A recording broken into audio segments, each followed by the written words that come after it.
Did he just brake check this guy? He's got road raging or what? Let me see what this is.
Hey everybody, welcome back to the channel. So I wanted to do this video last night, but it was just too dark. But this is my first towing test with the Range Rover Sport. Now I have a comparison. I could compare it to my X5 X5 that 2014 that I had, the F15, and also my F85 BMW X5M that I had. I will say this: when I first started towing, there was a lot of porpoising. I felt, and I didn't understand why, and the RPMs were high, and I said, this is not gonna be a good towing experience. I might have to reach out to someone, maybe borrow my truck or something, because at a track event, it's 5 hours away. Took the M3, and obviously if it was gonna be a bad experience, I didn't want to go that far. But this research found out that even though that there's a towing mode in here, something about the Range Rovers, Land Rovers in general, they don't have very good sensors for the LED lights. And it's kind of surprising because the LED trailer lights has been around for years and it's sort of a mainstream thing, but the vehicles can't recognize it when it's plugged in. There's resistors you can do, there's other kinds of things, so I just unplugged it, plugged it back in a couple times, and eventually it worked. However, every once in a while I had to unplug it and plug it back in if it doesn't detect it. And I'll know right away because the blind spot monitor is on the backup camera. The rear parking sensors aren't disabled. So that was my first two clues. Now, it was night and day difference from when it was detecting the trailer and when it wasn't towing.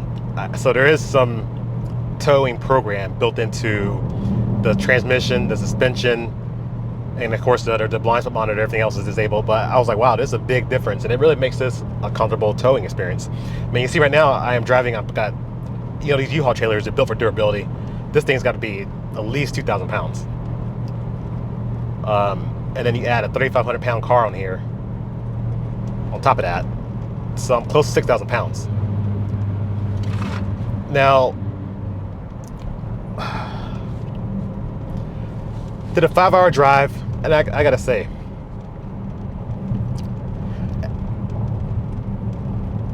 this is hard to argue.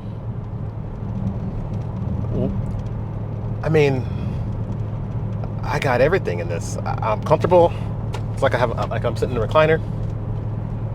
During this trip, I wasn't fatigued when I got to my destination. The adaptive cruise control does help. The steering assist, this has a full assistance. It disables the steering assist when you're towing. So that's something that, is there, but it was really comfortable. Even go over the bumps, some bumps, it just felt like the suspension just really absorbed it. This is my first road trip in the Range Rover and in my first towing, so I just kind of did it all in one.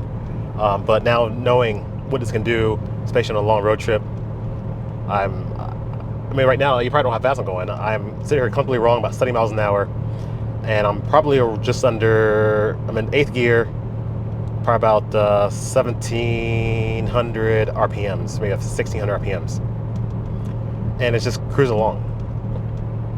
Back road. What you're hearing is this is a smaller road, so that trailer is either being rubber shelves this side or being rubber shelves that side. I had to be like perfectly centered. It was nice. I stopped and got some water, and then I put it's got a center console refrigerator in here, so I put my water in the refrigerator, and it keeps it cold. It's nice. So heading back now, heading back home. Like I said, 5-hour drive. This is about 350 miles. What I'm saying to get to home. I know BMW is good. I know people have reputation about the Range Rover or Land Rover. I guess subscribe if you want to see this, because I'm going to document everything. I have to tell you about everything that's happened with this. But there was hiccups in the beginning. But I think overall, it's a good vehicle. Handling wise, so I did that movement. The car did, but I didn't feel the oscillations on the car itself. I didn't feel any extra tongue weight. So that was a good thing there.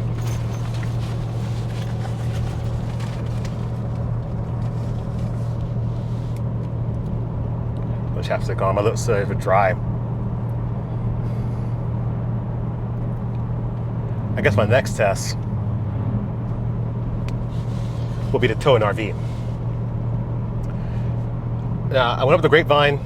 If you're familiar with the California, the Grapevine is a steep mountain pass. It's different than the X5, where the X5, both the X5, would drop down the gear, and the boost of the turbocharger would keep it around 2,000 RPM, and it seemed to be no more than 3. This would seem to drop down to being 3,000 RPM when it's pulling hard, and seem to be pegged at 3,000. It's not bad, just a little high RPMs, but because it's supercharged, for one, the peak torque is a little higher than the X5, and second of all, supercharger, you kind of need power to make power, so as it's revving out, it's actually creating more torque. So I'm going to get gas. Oh, we're stopping hard. And yeah, somebody made a turn on the last minute. It's a good thing I have a good following distance. So you can hear the RPMs, 3,000, the shifts out. I'm picking up speed again. 2,500. 2,800. Okay, and it shifts out again. And then I'm at 60 miles an hour. Just different. The X5 will keep the RPMs lower, but it's not bad. It's not like I'm screaming, not like it's struggling. It's not, you know, like I said, I'm only using barely a quarter throttle, like 20% of the gas is all I'm using for this. Make my way back to I-5 right now, and I'm probably fuel up, and hopefully, I mean, the gas prices are super expensive out here. I'm seriously gonna need a credit check on this next one, because they're $7 in a gallon for premium. I'm just, wow, this is a lot of money. Keep doing that. So there's some vibrations in here. I'm assuming that the trailer isn't quite balanced right. I don't know if one of the wheels in the trailer, because it seems to come and go at certain speeds. But like I said, it's one of these things with these U-Haul trailers, you never know what happens to them. And fortunately, I didn't know it until I picked it up and I started getting on the highway, what it was like. Oh, is this fuel station up here? This may be it. Let me turn it on just in case I could fuel up here. Ideally, I like to do this before I get on the highway. Yeah. Let's see it. Yeah, I think that can get gas here.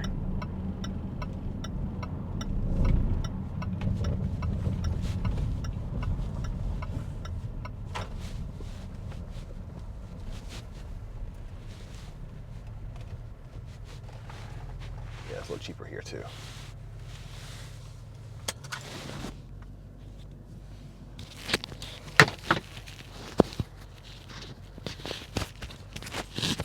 Also, the air suspension, you can set it up for axis height when you're in towing mode. It doesn't drop to axis height. Just, you know, I mean, you can obviously override it. Nothing will stop you from overriding it. But just FYI, that's another feature I noticed in towing mode. Also, another feature here is in the instrument cluster. And my Audi did the same thing. Turn signal comes on. You get a trailer, show you that the trailer turn signal is flashing too, so you know there's a bulb out on the trailer or not. All right, let's fuel up. All right, that was dumb. That was a waste of time. Stopped over at the pump. Of course, the screen's out of service. Check the other side. It says debit only, so I pulled my trailer, all everything around there. Still didn't work. I went ahead, tried to pump the gas. I said, you know what? This is just wasted my time, really. Now, follow the course of the road for 15 miles.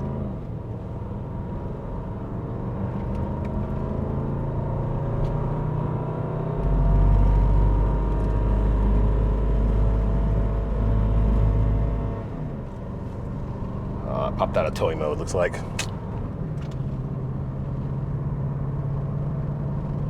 It's frustrating. I'll say this, probably the most frustrating part of this trip is the trailer wiring it popped out of towing mode because I stopped and the car didn't sense it again. RPMs are higher, it's like it's not shifting right. It's riding differently.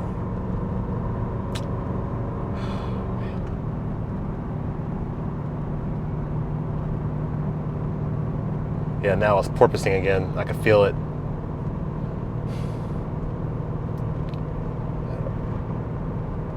I had to figure out how to get that sorted out. If you have a trailer with like incandescent lights, it's not an issue.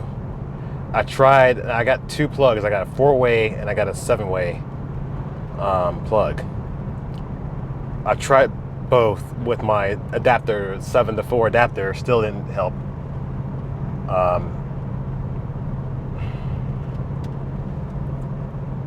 So guess we'll have to make do. Actually, it's not too terrible. It's doable. It's just annoying.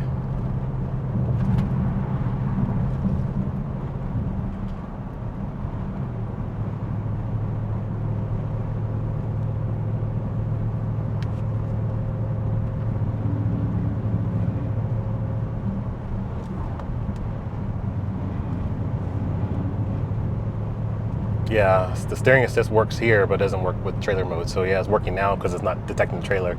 And the blind spot is on. I can keep seeing the trailer, so the blind spot keeps popping on. So next gas stop, I'll have to figure it out. Usually I just do unplug it and plug it back in, and it works fine. About 12 miles until I get to I-5, so I can make it work. Yeah, I'll stop for gas there if there's a service station.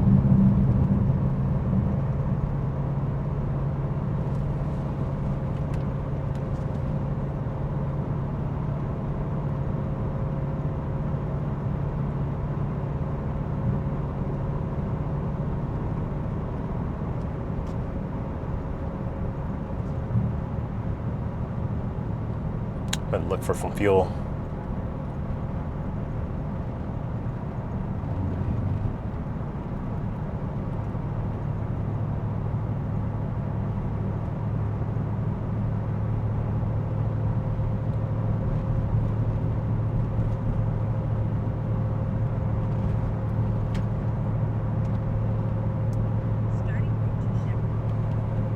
Okay.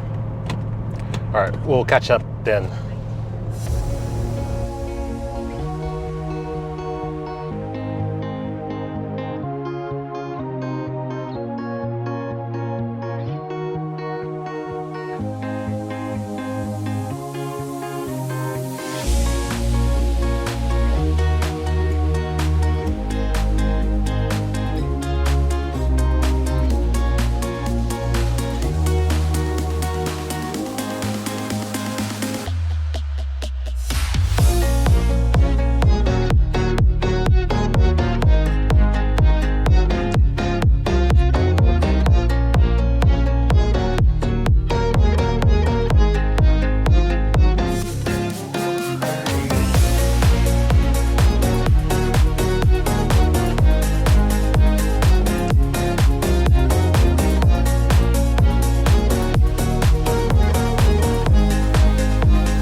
got gas filled up.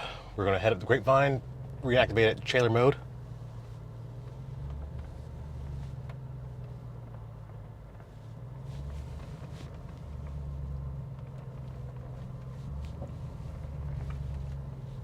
And we are pulling out here.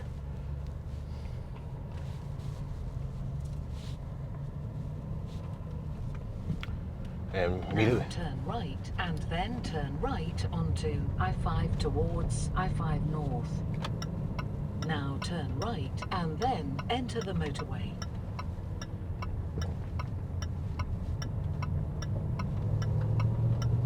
Follow the motorway I-5 for 18 miles.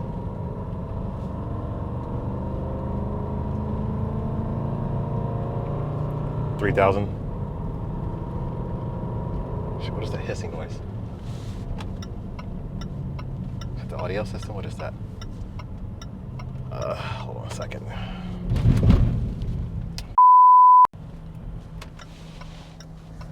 Let me see what this is.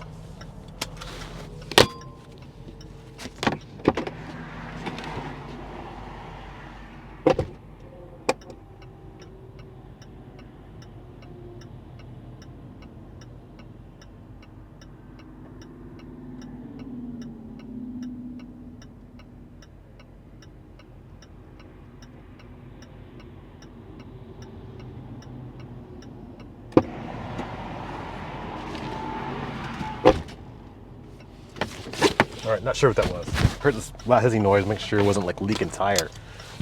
I was like, did I run over something? But anyway, now I'm stuck here on ramp. I'm gonna have to really accelerate to get up to speed. Cancel that. We'll go ahead and pull out traffic, and we don't have much on ramp time, so we're gonna have to see 10 miles an hour. Here we go. Half throttle, see what happens. 40 miles an hour. 50.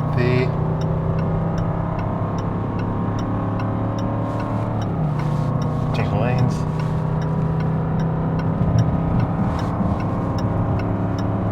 $70 miles an hour uphill. That was shifting at 4,000, and we're up 75 miles an hour. Sorry, the semis I went and boxed in because they're going up the hill slowly. So now I'm back in the lane, let these cars go by. It says I'm at 4,000 feet of elevation. Kind of started off at a disadvantage right up the hill, but yeah, coming up was maintaining 2,500 RPM. It seems that's where it wants to hold, and it did that on the way up the hill too. It just kind of held it at 2,500 and just pegged there, and I think that's a sweet spot of where it gives me the maximum torque. But now we're on a descend. So 4,144 feet, and then we're going downhill.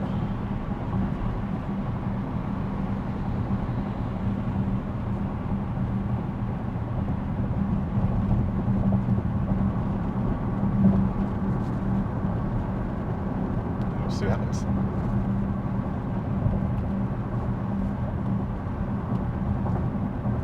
It's braking for me. I can feel the brakes. At 74, it's just going a little bit faster than I have it set for. But I can feel the intermittent brake applications. Feels like a, what do you call those things? TFL truck, what do they do? Ike Gauntlet. It feels, this is what this feels like, but it's not quite as in depth. But,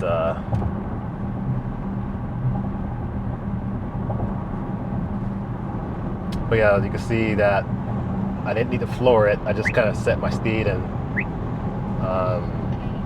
I feel like once you get like half throttle, it feels like that's where you should probably be doing where you're towing, and the algorithm of the transmission should be doing the rest of the work, and they'll usually try to figure out your shift points and where things should be going from there.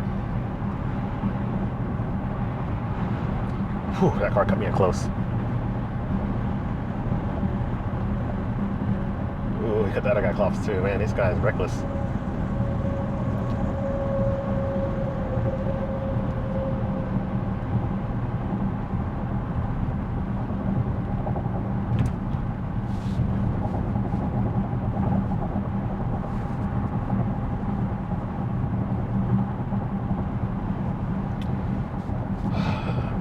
So people ask me all the time, why do you tow your car to the track?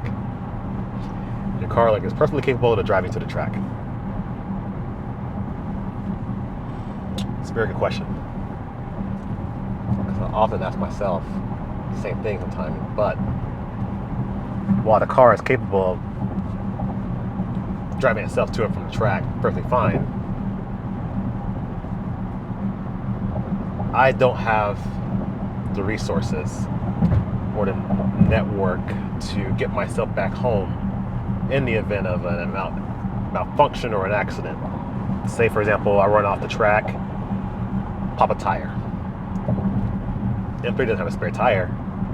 Do I really want to drive 5 hours back home on, well, actually, I won't have a spare tire, so, tire shops could be closed, it could be a number of things. What if I have an engine problem? At least I can lift the car up to the trailer instead of lifting the car 5 hours home. I can lift it to the trailer and then deal from there. The second part is all my belongings I can carry with me and leave inside of the tow rig. So I don't have to worry about trying to carry all that with me, or leaving it outside, or because you can't carry that roll around in your car. But they want you, it's just a safer place. So also I can carry my tools, everything I need to have in here, and then ramps and everything like that. But if I had to carry out that car, I'd just have a pile of stuff, and some days it's easy and windy, and I don't want my stuff blown around anywhere. Plus, lots of security. So it's another reason.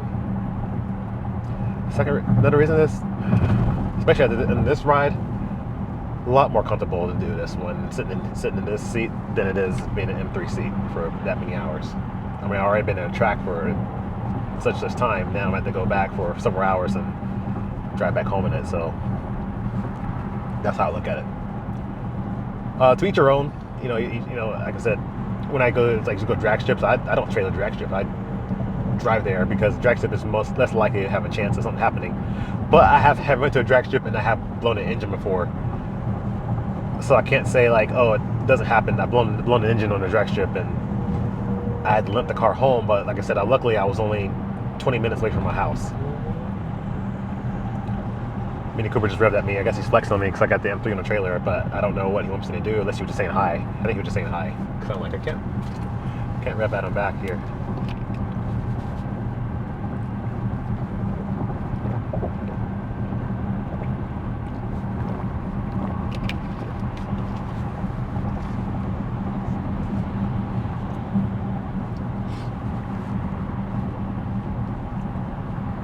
Important with these track days, I gotta stay hydrated, so I'm just replenishing my electrolytes here. So I just make it home about 10 o'clock. So, not too bad again, better than midnight yesterday. Don't get in front of me, do not, come on man. Do you not see I'm pulling the trailer here? Man, I hate people do this.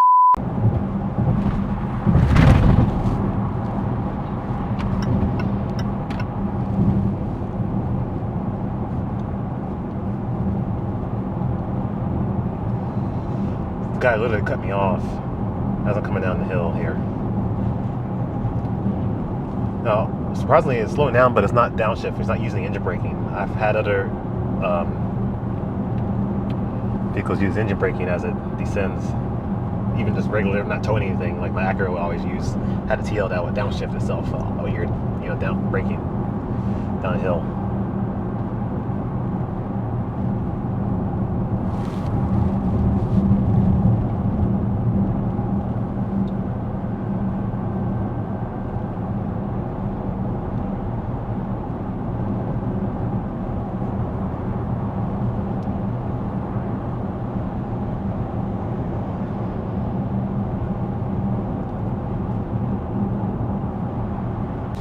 Gaining so much speed, just look down for a second to cruise control off. Traffic's coming to a stop here and my brakes are just getting to that point where they're getting hot. I can feel the rotors are pulsating now.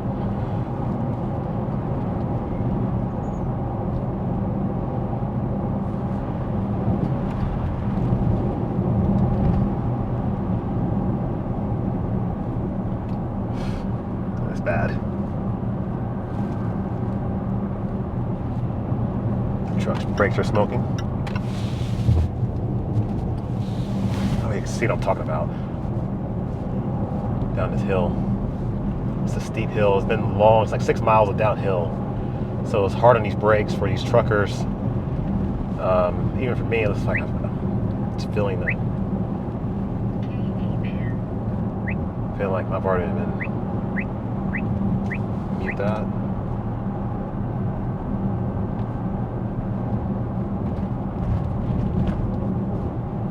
But yeah, one of these trucks were smoking. The brakes were smoking off the trailer. I can smell the brakes coming into from all the heavy braking. Sometimes it's better just to let it coast. Riding the brakes is just like it's killing my brakes here.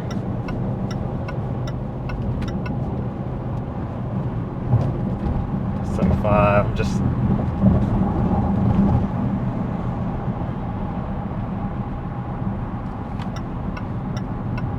okay.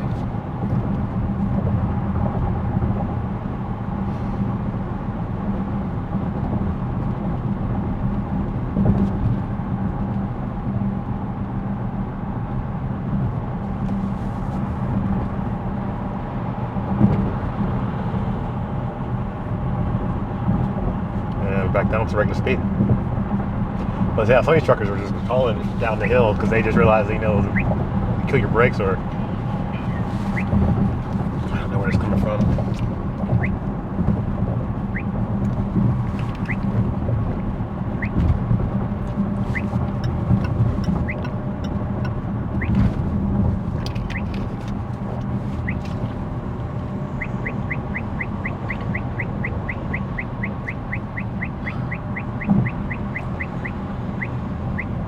Right there. Just past him. I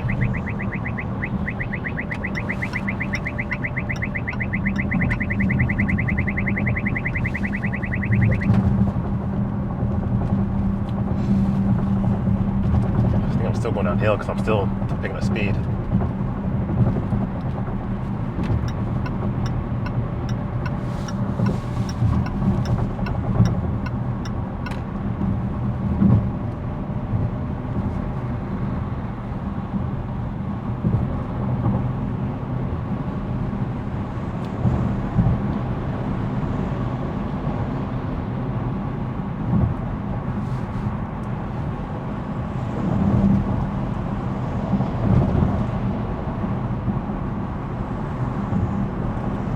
Remember on the way down here, there's a travel center, but I looked over. I don't know what supercharger it was, but I don't know if it was in this area. It's kind of late at night. It was like 10 o'clock at night.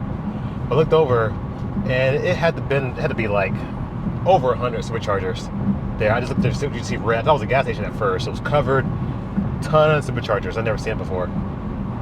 So that was pretty cool to see. Obviously, I don't have my Tesla, so I'm not charge it. It's irrelevant for me to. But I've never seen many superchargers all in one, combined in one area.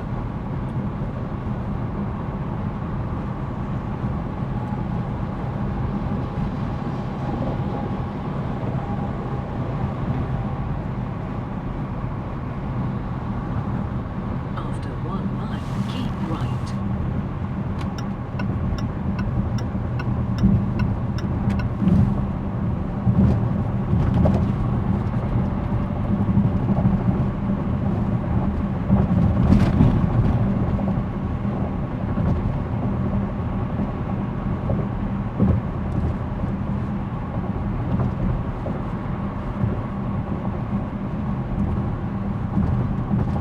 Coming down, it was more crowded, probably still crowded, but using the adaptive cruise control, set my speed was very nice and I had to cancel it. But what was happening for me was I'll get behind a truck and I'll wait for somebody to pass by, wait for a clear pass. Towards I-5 North Sacramento. Wait for someone to pass. And when I would put the turn signal on, Keep right. it would pick up speed. Oh, this road's horrible. It will pick up speed and it will always kick down to regain that Follow speed. the motorway for 230 miles. My ears are popping. Sorry, I'm yawning.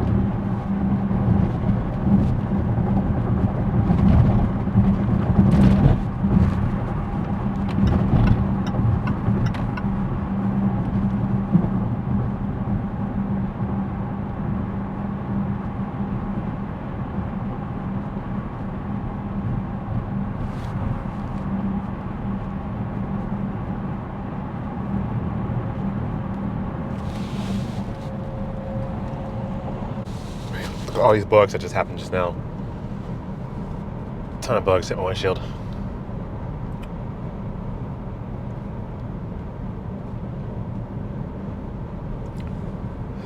So I'm going 73. I got the cruise set. Out anywhere else, you can do the speed limit just like any other car. But here in California, they're saying 55 is what you should be doing. Clearly, this trucker in front of me is not doing 55 because I'm right behind him and I'm at 71, 72. We're going 70 miles an hour as I'm closing in. But I think 55 is maybe in the city, but when you're on a road like this, I think they should release that 55 limit. We're going 70 right now and it seems very smooth, almost slow in comparison, but he's dipping out to pass someone. And you hear it downshift because he cleared out my way and adaptive cruise control is trying to regain the speed again, but the exhaust is so vocal on this Range Rover Sport that any little RPM it wants to just growl. It's just talking, it's constantly talking. Rah, rah, rah, rah, rah, rah, rah, rah, rah, rah. You know, it's always just, the thing never stops. I wish there was a, I hate this, but it'd be nice if there was a valved exhaust switch. Now see, this guy pulled out here to pass, but he's not making this pass. Now look at me, my cruise control is now closing in, and now I'm right next to him, and now we're not doing anything. I can't get in front of him. So I guess I have to wait for him to make his pass because I'm stuck here behind this other guy. He's going 65. I guess he's going to tap his brakes. Maybe he's letting him catch up. I'll change lanes behind this van.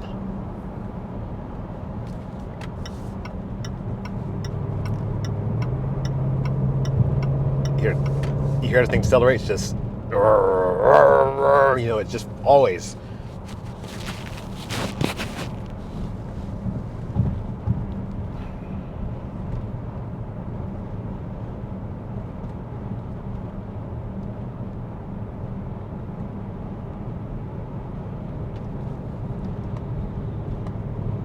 Let's put level 2.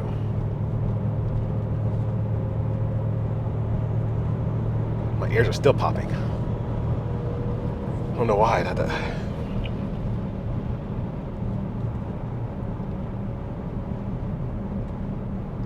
There's that vibration noise again. From that trailer, I don't know what that's coming from, but I feel everything going on behind this trailer.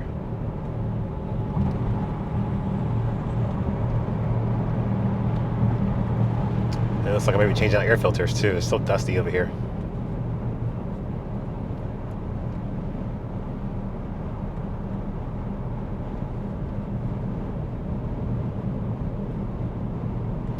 We'll go past this semi and I'll get out of everybody's way.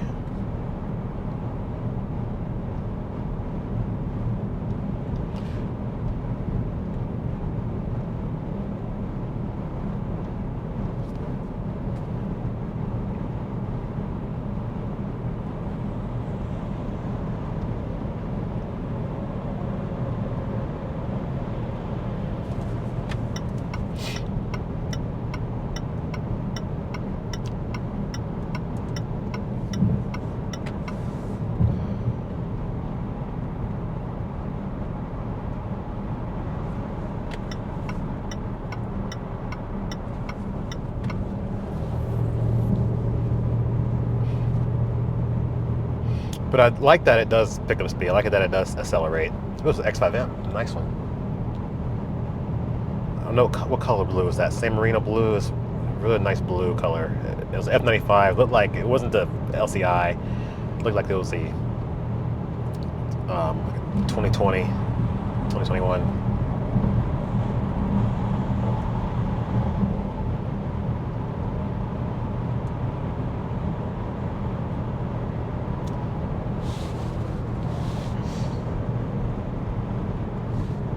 See, the noise behind me, I may try to go after this truck too.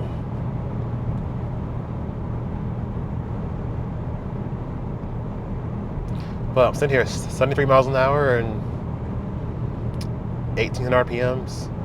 Comfortable. I'm actually going to turn my cooled seat on.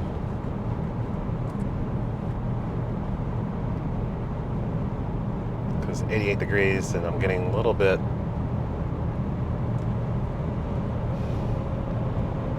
The cooled seats in this thing really work. I can say first vehicle I ever had that had cooled, actually the seat cooled you down.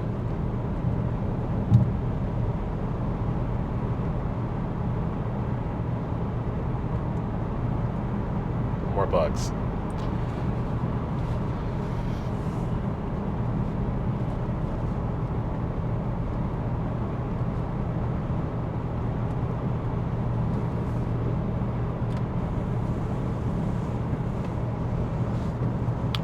Oversprays and go right on M3, but oh well, I'm about to wash it anyway.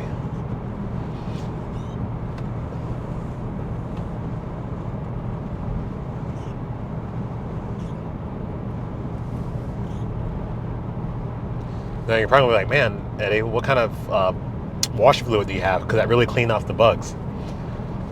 So what I use is Sonax. I make my own solution.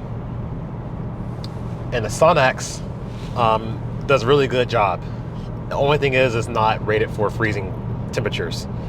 But for summer use is easy. All I do is I take an old gallon jug that I used to have regular washing fluid in, and I filled it up with tap water, and then I put in the amount of Sonax they call for. I think you mix the mixture in it, and then I pour it in there, and then I pour it into and it's nice because I don't have to worry about always stopping at the gas station and pick up a bottle of wash fluid. I can make my own and keep it with me. And always before a road trip, I like to fill up with it just in case, I hate running out of wash fluid. That's my biggest pet peeve of mine. And the bugs aren't as bad this year, but there's some years where I just go through wash fluid quickly, so I started figuring out ways. Another thing I do, I use tablet too. I've dissolved a tablet. I have two different ways, and I can show more in detail. Another X5M, white one. Look like had the shadow line headlights. So that'd been like what, 2022 for those.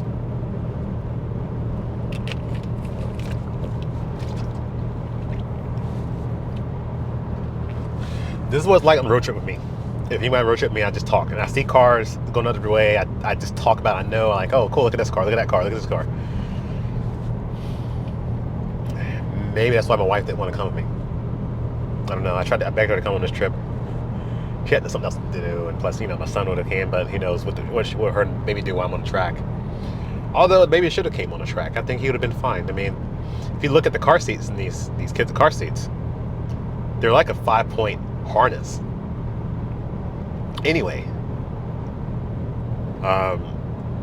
so his car seat has more safety features than the seat I'm in my car. So yeah, I'm like, no, he can go to the track. Plus he's rear facing, and he's in a better position. But maybe one day we can go. I like to get my oldest out here too. Honestly, I like to get my oldest son out here. I think next year we'll probably get him a car. And what I want to do is get him into some like car control clinics. See, there's that car again. There's this downshift again. But yeah, get him to our car control clinic where I want him to learn car control. I want him to learn defensive driving, feel confident way he drives. I mean, let's be honest. I can't say oh, my son's responsible. He's never going to do all this stuff. Teenage boys are going to do something. All thing I can do at this point is arm him with the proper tools to, if he does something stupid, he can get himself out of it, or at least, hopefully, give him the lessons where maybe he'll know at certain points when to do certain things. And like, hey, you know what? Or the goal is to get him on the track. Actually, both kids, get them on track. And because my other son, he's going to be 14 this year. So I like to get them, when they drive license, to get them all both on track. And if I get them participating in track days, drag strip days, just hopefully that would mitigate some of the street racing, and hopefully it won't allow that to happen. As a parent, you can only do so much to prevent it. And I know my dad did stuff like that to me. He tried to prevent me from.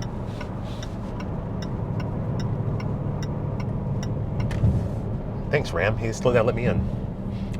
But, ooh, it stinks over here. Look at that. There's cows over there. Recirculate. And let me turn on the Ultimate Range Rover. I got the ionization.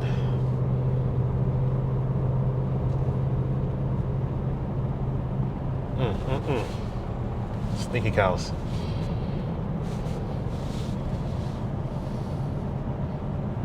But I know my dad tried to do stuff like that when I was a teenager, and I don't know, I wanted to do autocross and things like that, but he was like, no, no, son, you shouldn't mess up your car like this. You shouldn't do that. And I didn't get what he was saying too. Like, you don't want to mess up your car, but being curious, being in cars, I just, took chances on the street, and luckily I didn't kill myself or hurt anyone severely. But I have had some close calls.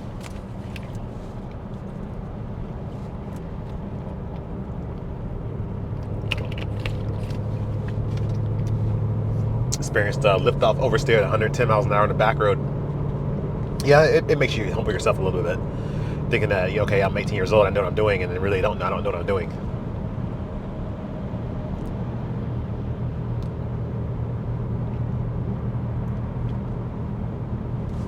Move out of Ram's way. He let me in. I'm gonna let him pass. I'll pass. He's at a truck later.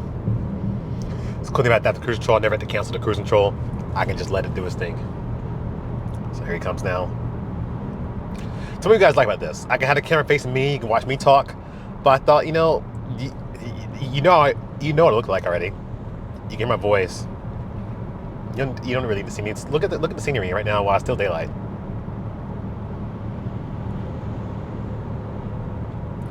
All right, put my turn signal on again. Listen to the downshift as I pick up speed. 67 miles an hour.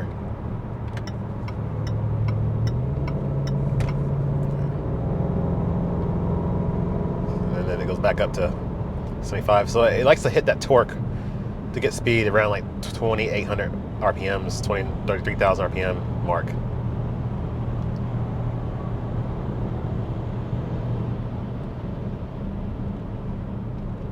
It's busy today.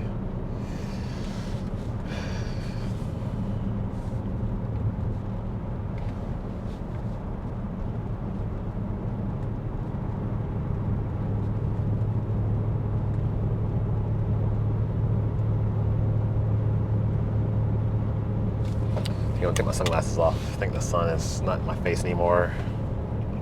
I have a tendency to wear my sunglasses on my forehead a lot. Put dimples on my forehead. Seriously, I got dimples. Teenagers wear them all the time. I always have sunglasses. Something will happen to me and they didn't find my body. Look at my forehead and you'll see the dimples. Okay, back up speed, don't downshift. See it? It does it again. I wonder if I put this in economy mode, would it do anything differently? Would it behave different? Let's try it. I have to wait for the next pass.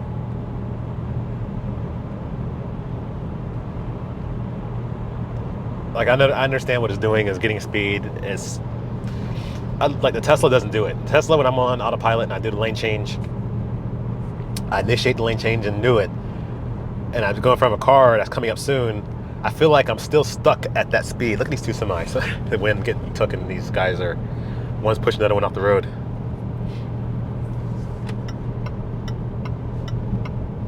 Did he just brake check this guy? He's got road raging or what? He moved in front of him and braked, and immediately the other guy passed.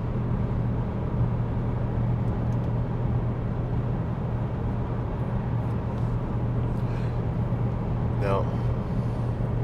Nope, he braked him. See, every time he's behind him, he brake checks them. They are road raging.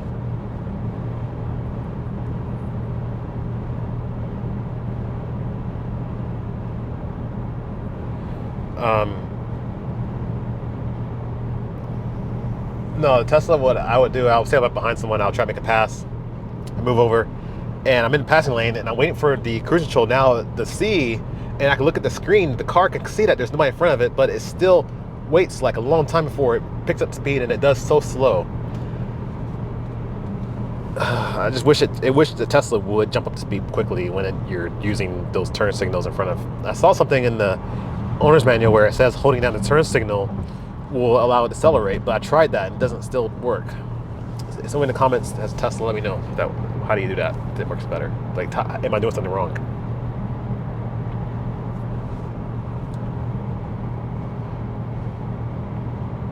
I'm gonna wait till I get up to this truck, to my speed drops, before I change lanes. And I'm gonna try again. I'm in economy mode.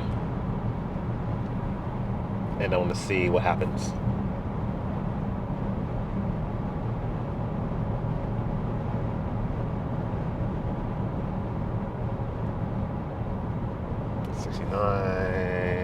Okay, 68. Let's go ahead and turn signal on.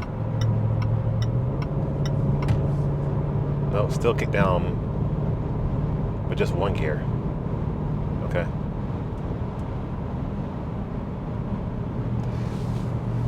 Better than 2 gears.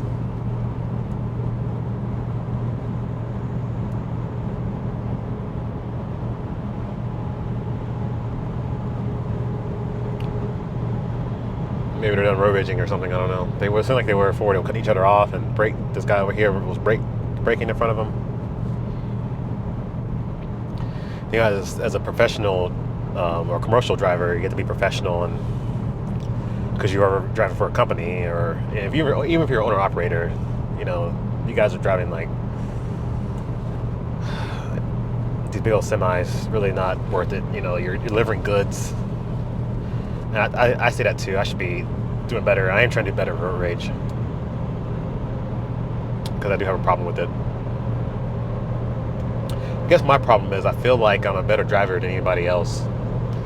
And I think a lot of it is true because there are people out here, especially in the Bay Area, that aren't comfortable with what they're doing. A lot of people, they you know, I was watching something, but I can't remember what I was watching, but they were talking about just the driving in general here in the U.S., that you have to have a driver's license here to get around, because our public transit system is, for one, it doesn't take you where you really need to go, depending on the schedules just are horrible. The second part is it's dirty, so no one wants to take it, and so there's people out there that are driving who don't want to drive, but they have to because that's the only way that they can get around. But the other countries, they have trains, they have buses, and it's a clean transit system. And if you don't want to drive, you don't have to drive. You can use public transit, and that's the way it's been. But it just sucks that we're here, 63 miles an hour. See what happens now. Economy mode. Don't let me down.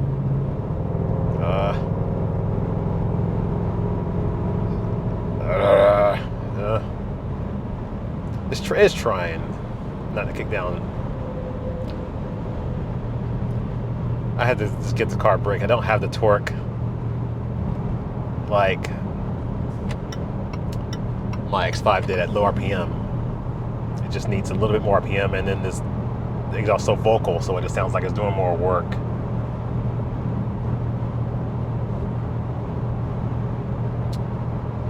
I'm gonna continue to talk until the battery runs out, and then I'll just do like a little follow up at the end.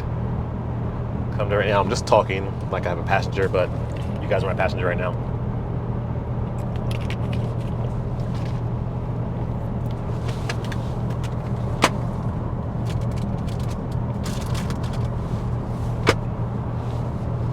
To my refrigerator, I got some snacks in it.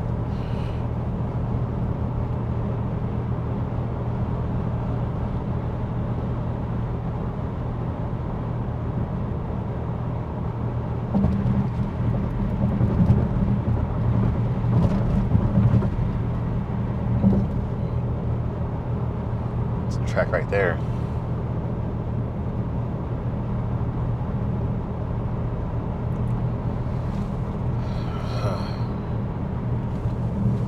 Last night I was getting tired. I was on the back road, and I was probably about 14 miles, I'd say about 20 minutes, 20, 30 minutes away from the hotel. And I was like, I gotta make it. And I was getting tired and I didn't have anybody to talk to. It was late. And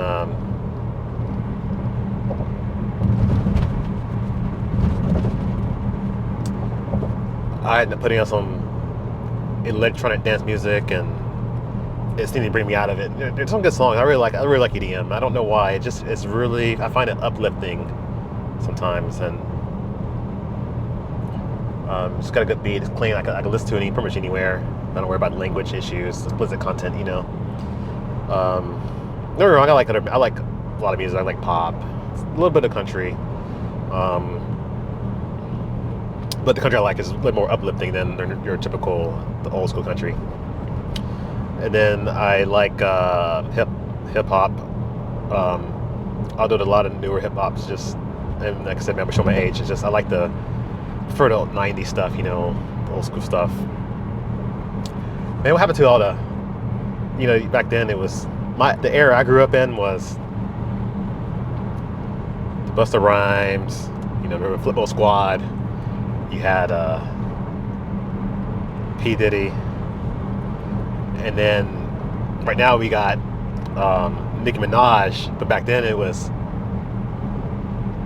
Lil Kim, Missy Elliott. You know, those were, you know, man, I don't know. Some of these things that Nicki Minaj, man, I just don't know if I can even. There's something wrong. I'll listen to it sometimes, but if I'm at work, I can't play that. In front of the kids, I can't play that. So it's really it's really one of those things you gotta listen to by yourself. It's not appropriate. Most places I listen to it, it just doesn't seem appropriate. Like I said, it's not appropriate for the workplace to listen to that type of music.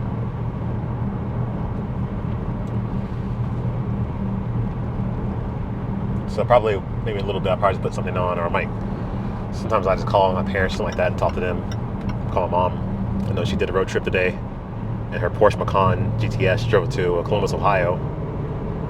Get a chance to talk to her. I was been on the track all day, and I know she was driving, so I'll probably, you know, give her a shout and see how she's doing.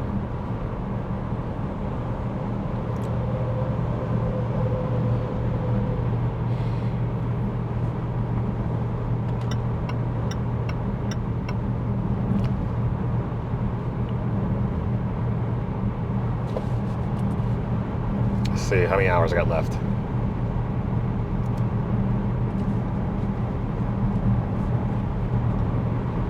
4 hours, 26 minutes left. Get home at 10:15. Probably just unload the car tomorrow. I don't want to start it up and neighbors this loud car. It needs to be washed. It needs to really get washed.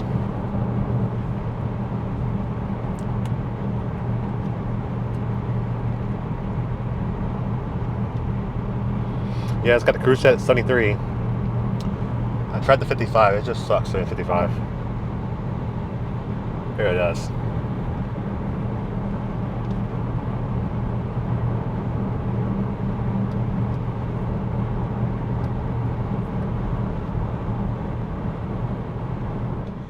All right, everybody. I thought I'd talk about the Range Rover Sport after the trip. I'm gonna say I really enjoyed the ride. Very comfortable ride the whole way. Freaking fly here. Very comfortable ride the whole way. And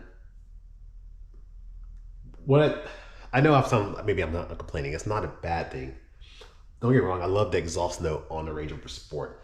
But when I was pulling, you're hearing the engine do some work. It's just that constant exhaust.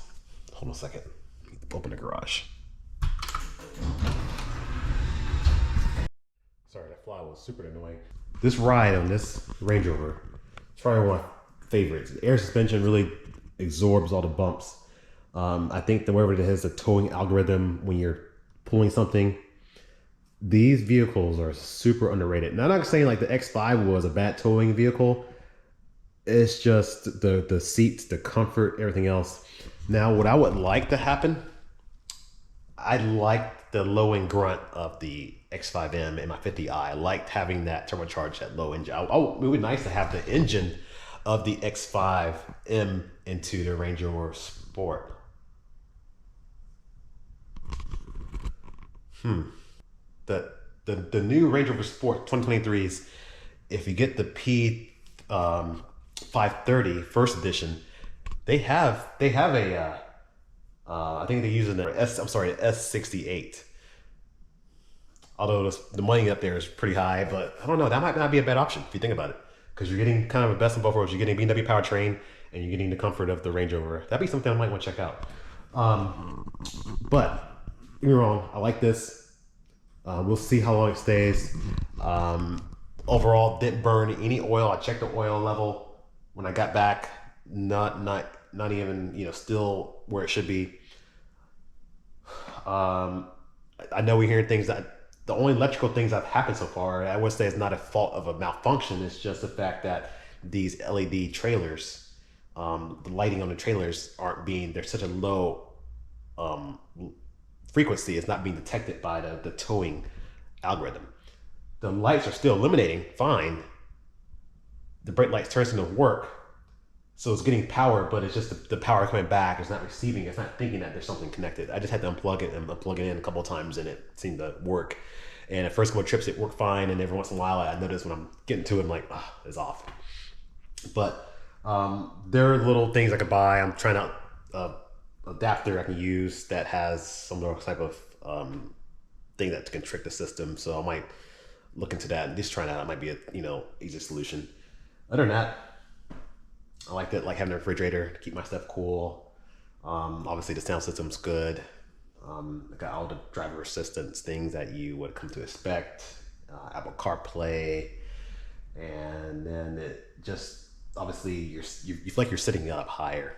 But let me know what you think. And if you made it this far into the video, thanks for watching, because this is a long video. My video is beginning long, but I have so much information I wanted to show. And let me know what you think of the style video where I kind of vlogged in a little bit and had that driving. I know I've done that before in a couple other vehicle videos, but it's not a consistent thing I do.